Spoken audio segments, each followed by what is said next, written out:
próstata, del cáncer de páncreas, estuvimos hablando del cáncer de vesícula o vías biliares, el colangiocarcinoma, todo eso ya hablamos.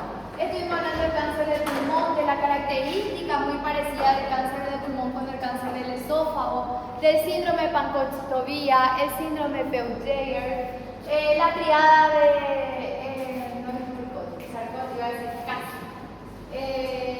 Horner, y todo lo que está en este repaso es 100% importante. ¿Por qué? Porque es 100% el examen, y esa es la ventaja que usted tiene al mirar el repaso.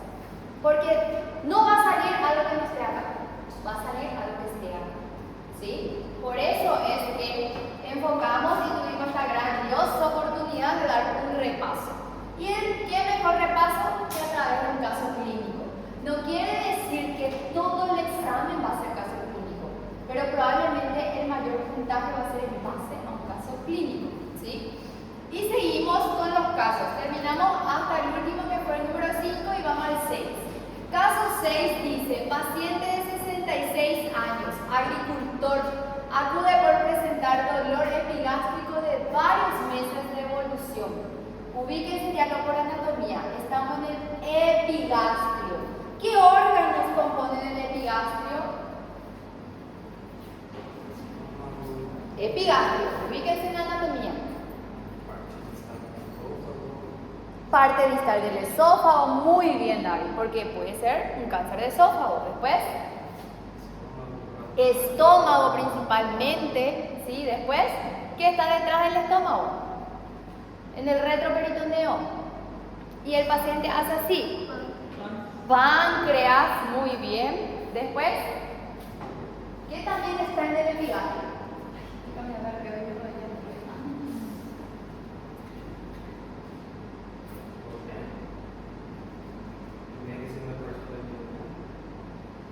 Sí, pero está un poco más cerca, ángulo de.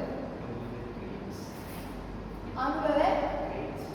También está el ángulo de Trace, pero ¿qué patología oncológica hay en el ángulo de Trace? Ese es un parámetro nomás. Hablando desde el punto de vista oncológico. Bueno, les voy a ayudar un chiquito. Y lo último que pensamos, lóbulo izquierdo del hígado. ¿Sí? Está en el epigastrio. Bueno, seguimos entonces. Este paciente viene por dolor epigastrio. Puede ser cualquiera de esas patologías citadas. De varios meses de evolución asociada a pérdida de peso, 8 kilos en 3 meses. Toda patología que va asociada a pérdida de peso, usted ya tiene que tener una visión diferente, una visión expandida hacia qué, hacia lo oncológico. Obviamente, sí o sí, siempre vamos a ser descartando las patologías prevalentes, ¿sí? Como por ejemplo, si tiene dolor en el epigastrio, que sospechamos principalmente en un abuelito. Sí, pérdida de peso. Reflujo gastroesofágico, gastritis y sus variedades de gastritis, ¿sí? Entonces, aparte de pérdida de peso, presenta anorexia, saciedad precoz y refiere episodios de náuseas y vómitos ocasionalmente. Toda persona que tiene una estenosis distal que le está impidiendo el pasaje del bolo alimenticio presenta saciedad precoz. Entonces puede tener saciedad precoz principalmente esófago, puede tener saciedad precoz estómago, puede tener saciedad precoz compromiso por compresión de cáncer de pulmón, puede tener saciedad precoz por compresión de cáncer de páncreas, puede tener saciedad precoz patologías de cabeza, ¿sí? Tiroides, porque le está comprimiendo. Bueno. Dice, aparte de eso, no presenta hematoquesia, pero sí heces oscuras en los últimos días. ¿Qué son las heces oscuras? El nombre así científico. La melena, muy bien. Y dice una teoría que yo aprendí en mi época, ¿verdad? Que era semiología quirúrgica, decía, toda melena primeramente se diagnostica, o se descarta, mejor dicho, una hemorragia digestiva alta y luego pensamos en la baja. Porque la melena sale por abajo, pero probablemente la patología esté alta, ¿sí? Entonces, este paciente no tiene hematoquesia, no tiene rectorragia, pero tiene melena. ¿Cómo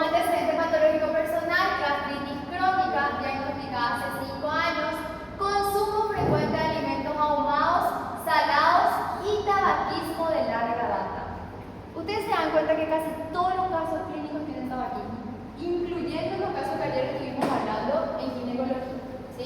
Porque el tabaco es uno de los carcinógenos químicos más prevalentes. Al examen físico dice el paciente es delgado, pálido, con leve dolor a la palpación epigástrica, no presenta ictericia ni ascitis. Es importantísimo este dato de valor, porque si nosotros pensábamos en una compresión obstructiva, primera manifestación era la ictericia. Si nosotros pensamos en un paciente con patologías abdominales, ya sea hepatocarcinomas o patologías pélvicas o próstata, podíamos encontrar ascitis, e inclusive un cáncer de páncreas también podía dar ascitis. No presenta ictericia ni ascitis, laboratorio habla de una hemoglobina 9.8, por eso se encuentra pálido, su introsedimentación es de 40 y el test de antígeno Helicobacter pylori es positivo, que justifica su gastritis. Entonces, en este caso, este paciente, ¿cuál es la primera sospecha diagnóstica? Teniendo en cuenta la edad como factor de riesgo principal. Varón como factor genérico principal. Dolor en epigastrio asociado a pérdida de peso, anorexia, náuseas y vómitos. Además de eso, es tabaquista y come comidas con alto contenido irritante. ¿En quién sospechamos? Cáncer de estómago. Muy bien. Este paciente tiene cáncer de estómago, ¿sí? Dice, la edad media es 68 años, pero podemos sospecharlo desde los 55 a los 80 años de paciente, aunque ha aumentado en menores de 40 años en los últimos años, que son los últimos 5 años, pero este dato es, según el libro de Bethesda, que ellos dan un dato epidemiológico norteamericano. Es la quinta causa de cáncer a nivel mundial y la asociación está dada principalmente por una mala alimentación asociada a una infección que es el Helicobacter pylori, al tabaquismo, al alcoholismo, a la inflamación constante que sufre a largo plazo nuestro estómago, a la historia familiar también, porque hay algunas enfermedades asociadas de origen familiar, a comida celular irritante y lo que es, habla también un poquito del linfoma del estómago, porque es una de las patologías donde generalmente no es de origen hemato-onco, pero se suele encontrar con frecuencia en el estómago.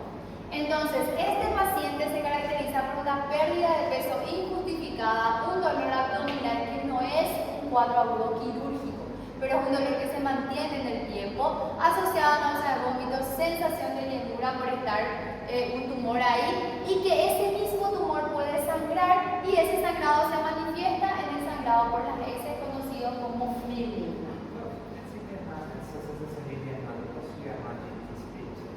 Sí, dispepsia también. Muy bien. Bueno, ¿cuáles son las otras manifestaciones clínicas que puede tener? Y dependiendo de dónde exactamente está el tumor, porque ustedes por anatomía saben que el tumor se divide en partes. Eso ya no vamos a repetir, solo vamos a repetir en qué parte es más frecuente. Entonces, si está en el antro, generalmente da saciedad temprana y vómitos. Si está en el cardio, da más disfagia, porque da más sintomatología parecida al esófago. Si está en la porción distal, que es la antropilórica, da más fístulas gastrocólicas por invasión de la pared del colon. Otras manifestaciones, pero también muy prevalentes que puedan aparecer, son estas lesiones cutáneas como la acantosis nigrans, la poliarteritis nodosa. Pero ¿qué es lo que más le caracteriza a este cáncer? La invasión ganglionar, la metástasis a ganglio, conocido especialmente como ganglio de la monjita María José por descubrirlo. Después este ganglio se conoce como este ganglio cervical, lado izquierdo, Birdshot, muy bien, y este ganglio se conoce como iris. No se van a equivocar, axila, iris, María José ombligo, Birdshot, lado izquierdo a nivel cervical. Así como también hay una masa palpable a nivel abdominal, como en este caso donde se encuentra el líquido libre asociado a tumores abdominales visibles y aparece esta famosa metástasis de origen gástrico. y se llama tumor de Krukenberg. Muy bien, no le voy a decir pregunta de examen porque todo es pregunta de examen de diferentes maneras, ¿sí? Entonces, ¿qué es importante saber? Que existe una clasificación de Lauren en estómago, que es una clasificación histológica que nos divide el pronóstico, o sea, según el tipo histológico, el pronóstico de la enfermedad y la frecuencia. Tenemos los de origen intestinal y los difusos. Los que tienen la característica intestinal dentro de un órgano que es estómago tienen un mejor pronóstico. Están asociados generalmente a atrofias, es mayor en hombres, hay un reflujo intestino gástrico, y los difusos están más asociados a herencias familiares y son más frecuentes en grupo etario de mujer y tienen los otros subtipos histológicos de peor pronóstico, así como también los inmunomarcadores de peor pronóstico. ¿Qué es importante saber? La localización. El estómago tiene zonas, así como el esófago. El esófago tenía una porción superior, que era el tercio superior, medio e inferior, o conocido como distal. Y el estómago tiene el cardias, el cuerpo, el fondo y el antro pilórico. ¿Dónde está más frecuentemente? Donde hay sitio de metaplasia. ¿Cuál era la definición de metaplasia?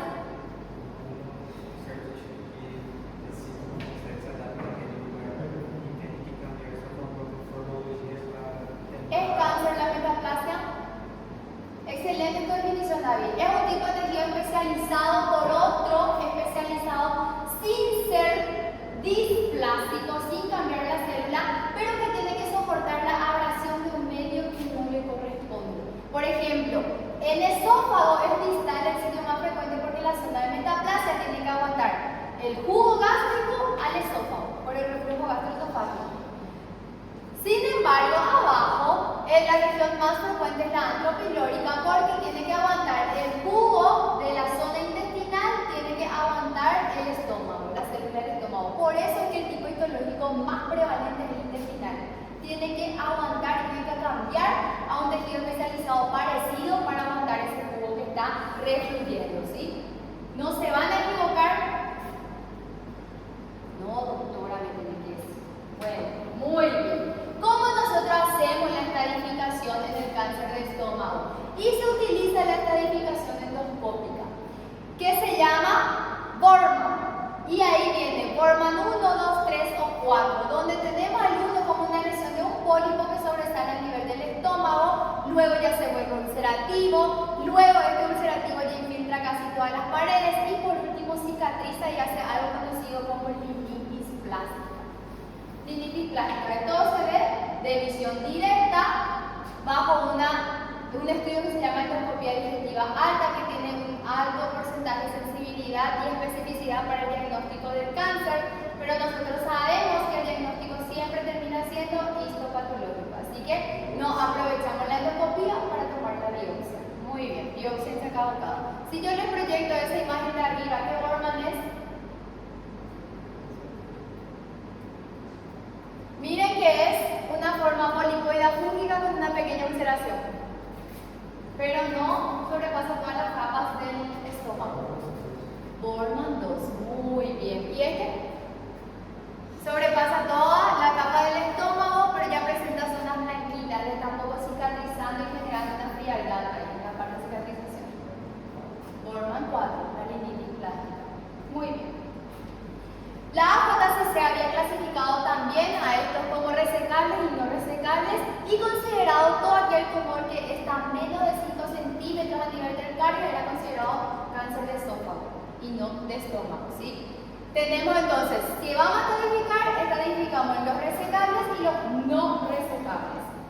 Y la variabilidad del pronóstico, yo les había dicho en la clase pasada del repaso, que el pronóstico con que ustedes pongan edad del paciente, grado histológico, tipo histológico o invasión linfovascular entre sus opciones de cita ya es suficiente, porque cáncer de estómago, esófago, páncreas, colon-recto tienen los mismos factores pronósticos de riesgo y son todo lo que justifica para que empeore la patología e inclusive el estado clínico del paciente. No es lo mismo, no va a tener la misma respuesta un paciente que no tiene patologías de base a uno que ya tiene luego antecedentes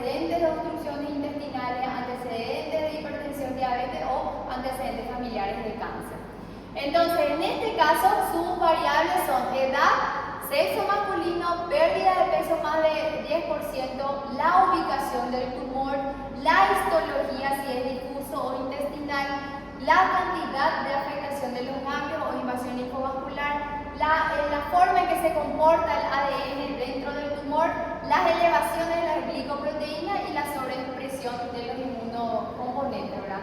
Tanto así como también los genes supresores del tumor. Bueno, cerramos el estómago, ¿sí? ¿Qué tenemos que aprender el estómago? Factores de riesgo, estadificación, forma para la estadificación, presentación clínica y ¿qué más le dije? Factor pronóstico, muy bien. Siguiente caso, masculino de 58 años de edad con antecedentes de hepatitis B crónica y consumo moderado de alcohol desde hace 20 años. Acude a consulta por dolor en hipocondrio derecho. ¿Qué tenemos en el hipocondrio derecho? Anatomía. Hígado principalmente, después.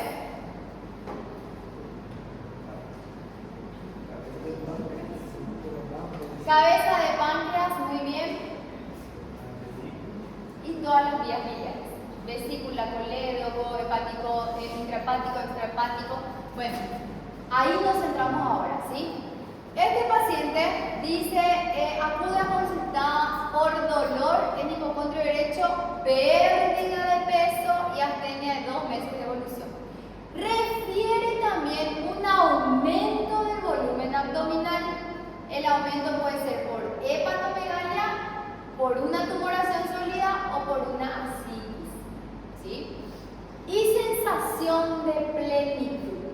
Si tiene un aumento abdominal y sensación de plenitud, ¿qué está pasando? Hay una compresión para que pase el bolo alimenticio. Todo el tiempo el paciente está cargado, con sensación de llanura, ¿sí? No presenta fiebre ni vómitos. Al examen físico, ictericia leve. Hepatomegalia dolorosa. Superficie irregular y ascitis moderada. Ahí está. Si el crecimiento abdominal va acompañado de sensación de plenitud, ya estamos pensando en una ascitis. Porque ¿qué es lo que está ocurriendo? Y aparte después ya va a venir la disnea.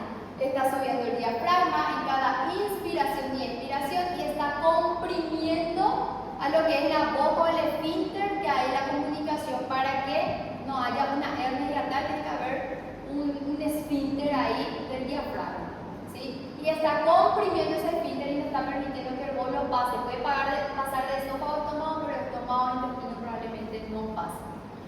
Bueno, signos de circulación colateral propiamente por la ascitis. Y sus laboratorios presentan una GPT de 150, GOT de 120, que es Hassan-Alat. Tenemos una bilirrubina total de 3, alfa-fetoproteína de 1200, que está elevada, y antígeno superficie para la hepatitis B positivo. Sí, ya que van a rendir obstetricia. Hepatitis van a rendir, ¿verdad? Ya que van a rendir obstetricia, ¿qué significa? Que el antígeno de superficie ahora está positivo.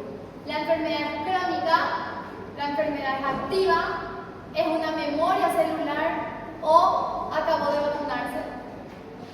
¿Qué significa? Que es activa. Ahora está con hepatitis.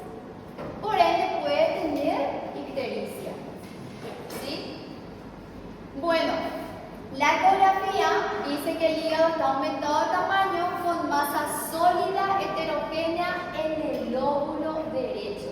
Si vamos a manejar nuestras manos. ¿Se acuerdan que yo les dije que los segmentos definíamos de acuerdo a lo que son nuestros metatarsos, serían los metatarsos?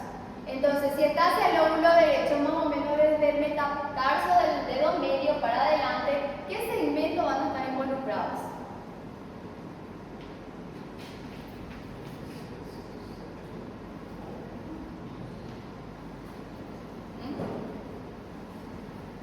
Tampoco miraron seguramente, ¿verdad? Para aprender anatomía del hígado y para eso hacemos el repaso. Bueno, estamos hablando de no tiene tanta ictericia. El principal es el hepatocarcinoma o carcinoma hepático celular, también conocido. Este tipo de cáncer no están dentro de las vías biliares, están en los hepatocitos, en la célula del hígado, ¿sí? Su edad media es de 65 años, 2/3 vienen entre 55 a 75 años y es la segunda causa de muerte a nivel mundial y la sexta causa más frecuente. Su principal manifestación es en pacientes cirróticos, pero también se asocia bastante a pacientes con infecciones virales como la hepatitis B, hepatitis C, al consumo crónico, alcohol por ende tiene cirrosis, a la esteatopatía no alcohólica y a otras enfermedades conocidas como hemocromatosis, deficiencia de alfa-1 antitripsina y la cirrosis biliar primaria. Pero también puede estar asociado a conductas o herencias en pacientes no cirróticos, como también historias familiares que ya hayan tenido los cáncer hepático, dependiendo del grupo etnia, podemos encontrar más en los africanos, en los asiáticos, inclusive en las mujeres asiáticas. Es patología más prevalente del varón, pero en los asiáticos encontramos un poquito más en las mujeres, también asociado al tipo de alimentación que tienen los asiáticos, que son proinflamatorios y están expuestos a una inflamación crónica. Los síntomas que suelen presentar por lo general es la fatiga y la debilidad. ¿Por qué? Por todos los componentes que se producen a nivel hepático. Hay una coloración amarilla de piel y ojos, pero la ictericia no es tan marcada como ocurre ya sea en los motivos por vías biliares e inclusive pancreáticas. Hay pérdida de apetito y sensación de saciedad precoz. Lo que más le caracteriza es el dolor abdominal y la sensación de crecimiento del hígado, pérdida de peso involuntario, que eso no es característico del tumor, pero sí está presente en todos los cánceres, y las heces son alcohólicas, son blanquecinas. Hasta acá son todos los síntomas. Si le miramos de este lado, son todos los síntomas de una colecistitis, una colangitis o una... ¿Qué puede ser otra cosa? Colecistitis, colangitis o pancreatitis. ¿Sí? Mirándole de este lado.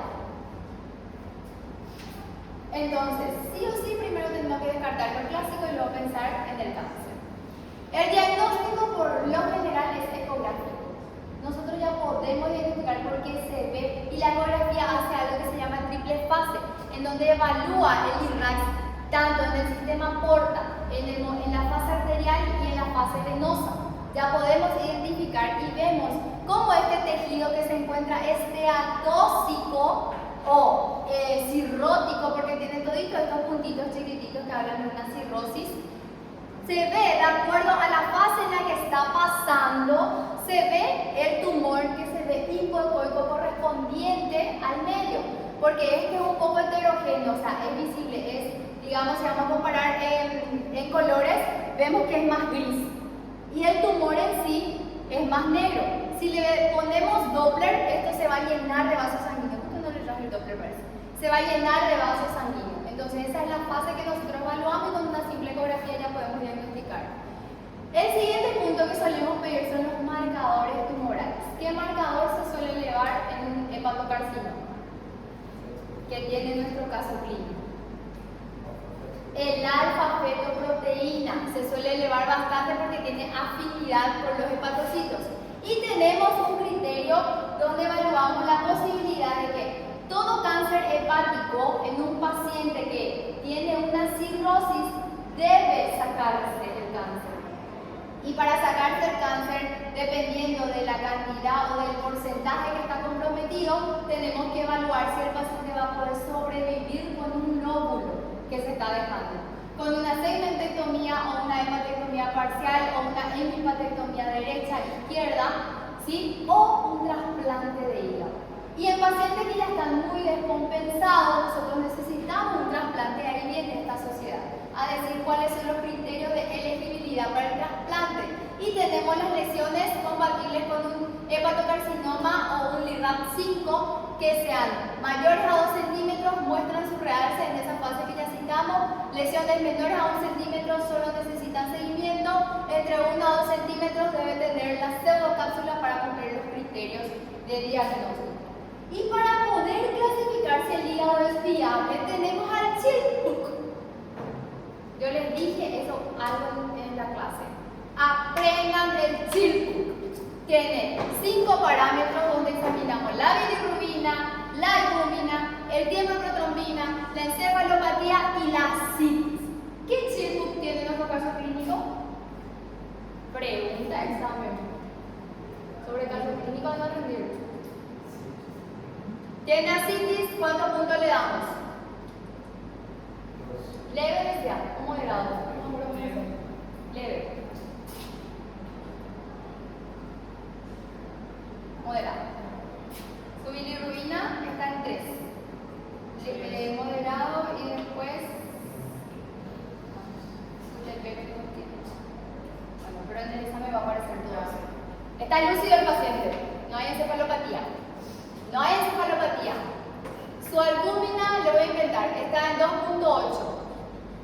La bilirrubina está en 3. ¿Cuánto ya suma? Tenemos 1, 2, 3, 4, 5. 5 puntos. La puntuación es clase A. Si vamos a la estadificación, los clase A son estadios iniciales, estadio 0. Tiene alta posibilidad de resección del nódulo hepático, sin necesidad de trasplante. Entonces nosotros podemos resecar una porción nomás y ahí vienen las diferentes resecciones. Resección del segmento 8, resección del segmento 7. Todo esto te tienen que responder. Si les pongo el caso clínico, ¿sí? Obvio que no. Ustedes tienen que aprender. Entonces, estadio 0, pero gracias a que ustedes van a calcular el Chilcook de su paciente, van a aprender el estadio. ¿Sí? Estadio 0 es el Chilcook A.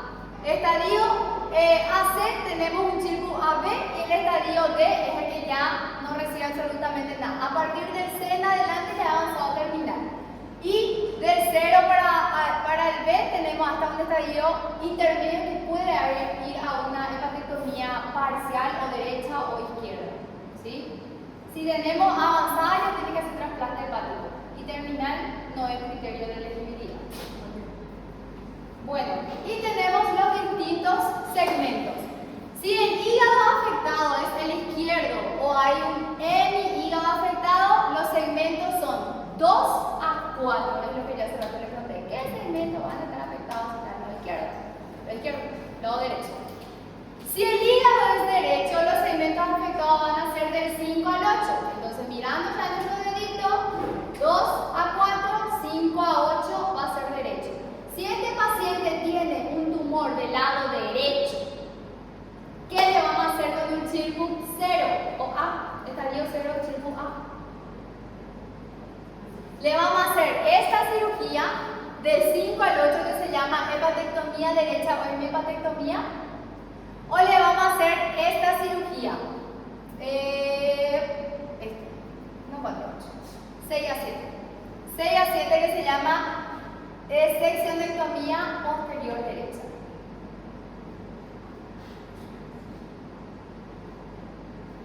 Estadio 0. Acá nomás yo necesito resecar, acá nomás no hace falta resecar tanto. ¿Sí? Muy bien, a partir del siguiente estadio A y B sí voy a hacer la hepatectomía de la mitad y de la otra mitad, ¿sí? Dependiendo de dónde esté nuestro tumor. Sí, parece el figo de leyo que va muy bien tu relación así mismo, como el figo de leyo. Bueno, caso 8, pasamos ya hígado.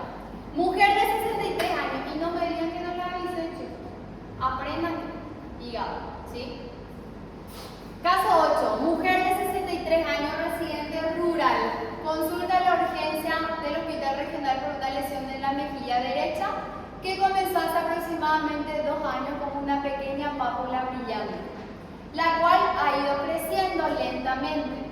Refiere que a veces sangra al lavarse la cara y que no cicatriza. ¿Cuál era la característica de toda lesión en piel? Que se mantiene en el tiempo, que puede modificar los bordes, puede ulcerarse y es una úlcera que no cicatriza. ¿Sí? Niega dolor, prurito o exposición a productos químicos. Antecedentes relevantes: tiene exposición solar crónica por trabajo agrícola.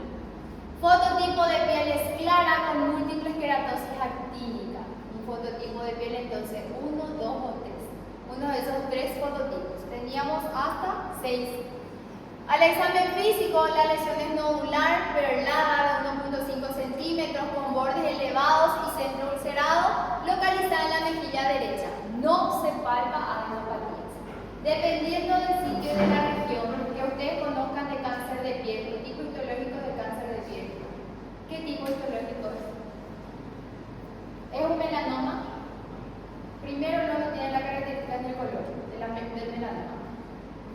Exposición solar directa a la cara. ¿Es un vaso celular? Puede ser. Vaso celular. ¿Es un carcinoma epidermoide o escamoso? Claro que también puede ser, pero él tiene una característica X, ¿sí? Bueno, entonces evidentemente es el cáncer de piel. Por frecuencia generalmente se manifiesta en pacientes añosos, ya sea mujer o varón, no hay tanta diferencia, entre los 63 a 69 años. Esto tiene que ver con el tiempo de exposición al sol, que es el principal factor de riesgo, pero asociado a múltiples factores: alcoholismo, tabaco. Nunca se van a equivocar si ponen tabaco en oncología, ¿sí? Alcoholismo, tabaco, el tipo de dieta que mantiene y las otras infecciones asociadas también a una posible enfermedad. Las características que yo tengo que evaluar a la lesión son dependiendo de si tenemos una regla general que conocemos como el ABCDE. El ABCDE nos ayuda a definir si esa lesión es benigna o es maligna. Tenemos una característica maligna si la simetría es asimétrico de un lado respecto al otro, no coinciden, si los bordes son prácticamente espiculados y irregulares, no forman un círculo perfecto, si el color no es homogéneo, o sea que dice dos más tonos, uno un poquito más oscurito, el otro más clarito, más rojito o más verrucoso, si el diámetro es mayor a 6 milímetros o si hay cambios en el tamaño y la forma y el color dependiendo del tiempo, ¿sí? Si va cambiando la coloración. Como les dije, se manifiesta porque tienen varios colores, algunos pican, otros sangran, no cicatrizan fácilmente con el tiempo y crecen de forma progresiva. Pueden ser como manchas que no curan, verrugas o quistes de crecimiento lento, cicatrices de repente inexplicables, masas, córneas o úlceras que no curan. Pueden ser las diferentes manifestaciones dependiendo de los tipos de cáncer, el tipo histológico del cáncer, perdón, no de los tipos de cáncer. Y ahí tenemos con sus características, ¿sí? El vaso celular se presenta más en las células basales, donde el crecimiento es lento. Por eso es que el vaso celular no da tan rápido metástasis. Son prácticamente la gente interpreta como un nacido o un susuale, como nosotros acá, que se ulceró, pudo tener pus, pero se iba a curar solo. Por lo general no se cura. Metástasis muy raro y se manifiesta en la cara y en el cuello, ¿sí? Tiene excelente pronóstico. Entonces nuestro paciente tiene un vaso celular. El espino celular o carcinoma escamoso están en las células escamosas, el crecimiento un poquito más moderado, ocasionalmente ya da metástasis, pero está más en los labios, en las orejas y en las manos. Toda lesión que se encuentra en la mano que no tiene explicación de por qué apareció o cambió de coloración a una oscura en una zona donde no hay queratinocitos, la palma de las manos tiene que ser biopsiadas. ¿Dónde es otra zona? Así también, planta de los pies. Palma de mano, planta de los pies que tienen algo muy parecido al lunar, pero con bordes irregulares y va creciendo, se tiene que biopsiar. Y generalmente está entre los deditos, ¿sí? Bueno, espino celular también tiene bueno moderado pronóstico y luego el melanoma. El melanoma que nosotros le conocemos como el peor, ¿sí? Son de los melanocitos, de rápido crecimiento, hace su metástasis, puede estar en troncopio, en la cara, en zonas donde no hay melanocitos y su pronóstico es variable dependiendo del grado del red glow, o sea, el espesor que tengamos. A mayor espesor, mayor estadificación, por ende, peor pronóstico. Y ahí vienen los tipos de melanoma, ¿sí? Tenemos el melanoma de extensión superficial o melanoma superficial comúnmente conocido, que se presenta en los varones en el tronco, en las piernas de la mujer, de crecimiento lento, es el más bonito dentro de todos los melanomas, tiene una frecuencia del 70% y el pronóstico es bueno si se detecta precozmente. El melanoma nodular ya es de tronco, cabeza, cuello, de rápido crecimiento, abarca el 15 a 20%, tiene un pronóstico favorable con alto riesgo metastásico. El melanoma lentivo maligno está en la cara, en el cuello, zonas fotoexpuestas. A diferencia del otro que estuvimos hablando, el carcinoma vasocelular, ¿cómo va a estar el melanoma en cuanto a nuestro paciente? Este es un quiste, una vesícula que se observa. ¿Y el melanoma cómo estaría en esa mejilla? Plano, marrón, negruzco, bordes irregulares, bordes espiculados, ¿sí? Pero sería plano. Y ese sería el lentivo maligno. Cara, cuello, en adultos, zonas de fotoexposición. De crecimiento muy lento, abarca el 5 a 10% y el pronóstico también es bueno si se reseca antes de la invasión del útero.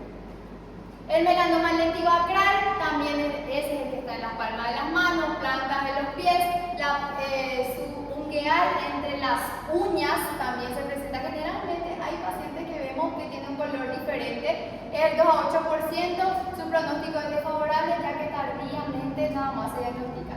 Y un quinto que es el melanoma amelanótico. El melanoma amelanótico no tiene el color característico del melanoma, es de rápido crecimiento, puede estar en cualquier parte del cuerpo, es menos del 5% y tiene un pronóstico desfavorable debido a que no se diagnostica precozmente. Esas son las diferencias entre los diferentes melanomas y el factor pronóstico depende de estas variables: la úlcera, la mitosis, la edad y las metástasis. Tenemos al desfavorable que tiene un diámetro mayor a 4 milímetros, si hay ulceración, si hay mitosis, si la edad es mayor o igual a 60 años y si hay o no metástasis. Uno de ellos no tiene que aprender, ¿sí? Y si no tiene una de esas características es bueno. Nuestro paciente, ¿qué factor pronóstico tiene? Índice de Bretland no conocemos. ¿O sí puso Bretland? No, no conocemos. Índice de Bretland. ¿Está ulcerado? Probablemente tenga mitosis. ¿Cuántos años tiene nuestro paciente? Mayor a 60 años. Y dice metástasis. No tiene. Tiene tres características, factores de riesgo desfavorables. Entonces, tiene un pronóstico desfavorable si no supera. Hay que sacarlo. ¿Sí? Caso 9. Ya estamos terminando, chicos. Dermatoscopio. Diagnóstico de dermatoscopio. Paciente de 72 años acude a consulta por cambios del ritmo intestinal desde hace 3 meses, alternando episodios de diarrea y estreñimiento, acompañado de sangre roja en las heces y pérdida de peso de 6 kilos en ese periodo. Refiere a astenia, sensación de evacuación incompleta, antecedente de pólipos colónicos extirpados hace 5 años. Y la dieta es baja en fibra. Al examen físico el paciente está pálido. Buenas noches. No sé quién usted. El paciente está pálido, el abdomen blando, sin masas palpables. Al tracto rectal es una masa dura e irregular de 6 a 6 centímetros del margen anal. Ya al examen físico se data. Laboratorialmente tiene 8 hemoglobina, hematocrito 28, el antígeno carcino embrionario CEA está mayor a 5, hasta 15, y la colonoscopia muestra una masa ulcerada y estenosante del recto sigmoide. Desde la clínica a los exámenes físicos es un cáncer de colorecto, no de colon transverso, no de colon ascendente, no de colon descendente, ¿sí? Está en colorecto. Bueno, la incidencia aumentó con el tiempo, es la segunda causa de muerte y la tercera causa es comparando ambos sexos. Tenemos como factores de riesgo a mayores de 50 años, a los que no tienen una vida sedentaria, consumen tabaco, alcohol.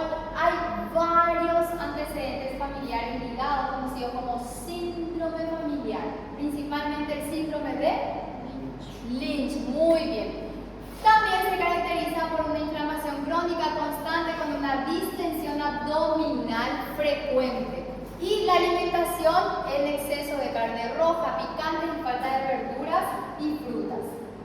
Si nos vamos por los tipos histológicos, ya que es glándula, el colorecto, entonces más frecuentemente va a ser el adenocarcinoma, más del 90%.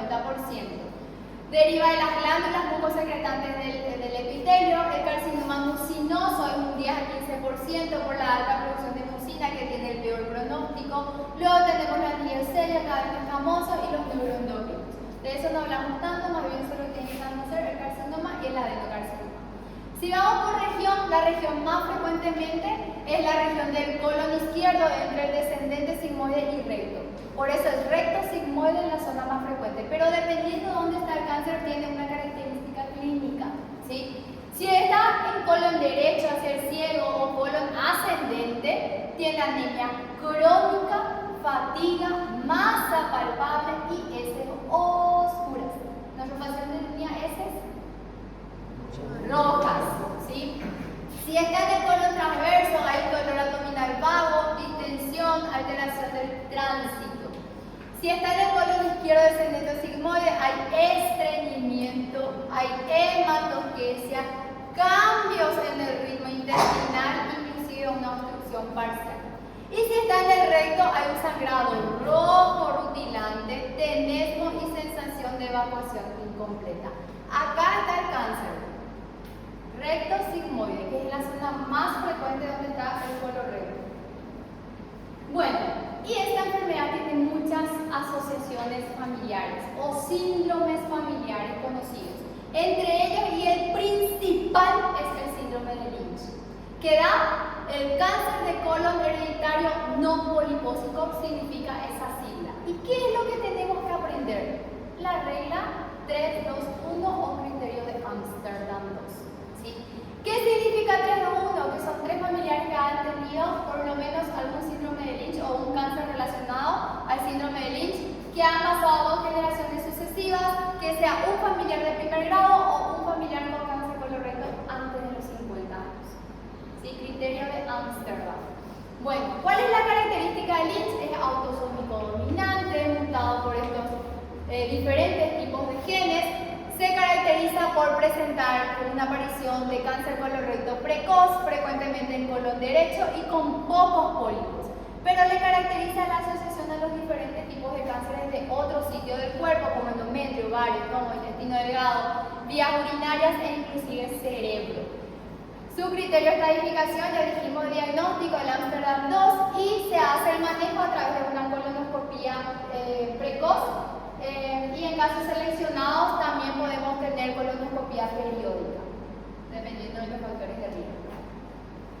El segundo síndrome conocido también y relacionado es de poliposis adenomatosa familiar, que también es autosómico dominante. Se caracteriza por presentar casi todo el colon con pólipos y más de 100 pólipos. Yo no sé en qué momento cuentan de ellos, ¿verdad?